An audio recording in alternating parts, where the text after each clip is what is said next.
Hello friends, welcome. It is Rachel here, and today I'm doing a scrapbook layout for Scrapbook Nerd. And where do I begin? So this is two photos of Harvey and I that I just thought were cute. And usually I just do one photo, but for some reason I like the two together. And also what's different about this layout is I did a 12 by 12 layout. If you know my scrapbooking, you know I usually do 8.5 by 11. So I just thought with the double photo situation that this size would work, and I really wanted to do a rainbow paper, so I chose this one. I believe this one is from the Marigold collection, and this is the one I picked, and I think it's so pretty. I love that I got to use it as a background paper. Although I do cover it up a little bit with some black paint, which you'll see in a moment. And I just gonna have a little disclaimer. I thought I hit record for the last part of this video. I did not, but I go through in real time and explain all the things I added. It really wasn't much that you would have missed, but I thought I should just explain them anyway. There are just a few things. Even here right now, you can see the majority of the layout starting to come together.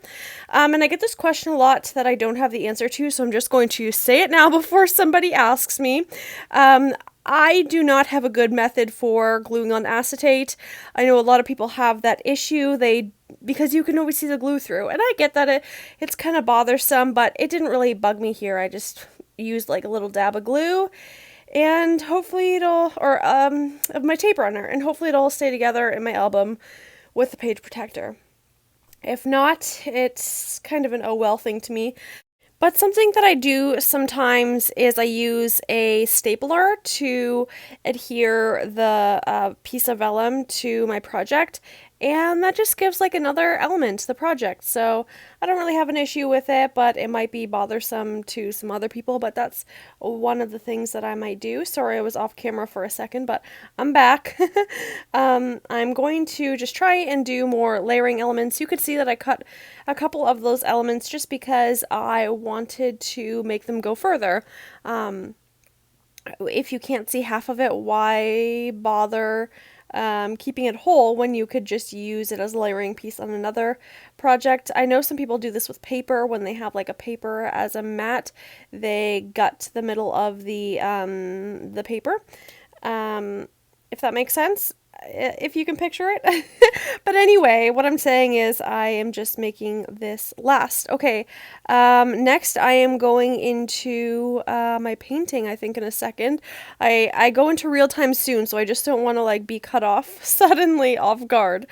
But back to my layout, you can see I did lots of layers and florals, that doilies just from my stash, and I have some elements from Fresh Bouquet and Marigold, I think, and maybe even Magical Forest. And yeah, you can see I'm using black paint here, and I just used a completely dry brush and I'm spreading that paint on, and that's kind of how you get those brush marks. I love that look. I'm also going to add some paint splatters, but you're going to see that all in a moment when I show you all of this in real time. I also want to mention I'm going to leave all the links down below for where to purchase these products. But yeah, those are kind of the three collections I used. You guys know I love Maggie Holmes, I love Crate paper, and all the good things. So those are the collections I used and that you can find in the shop. I love this background paper. I love all the little layers. I'm going to put this these layers up on foam, so I'm just going to get my hot glue gun out and I'm going to glue that. But I am about to go into real time to show you the rest of the details of this project, so let's skip to that. Okay, I realized my camera stopped, so I just wanted to kind of talk in real time and show you what I put together. So I have my base layer down, all these layers and everything, and I decided to add some of these numbers for no reason in particular, just I wanted to use them up and I thought they were cute, so that's what I did. I also made 3 little clusters of embellishments and little, I don't know, little bits and bobs and things. I have some thread hanging out here.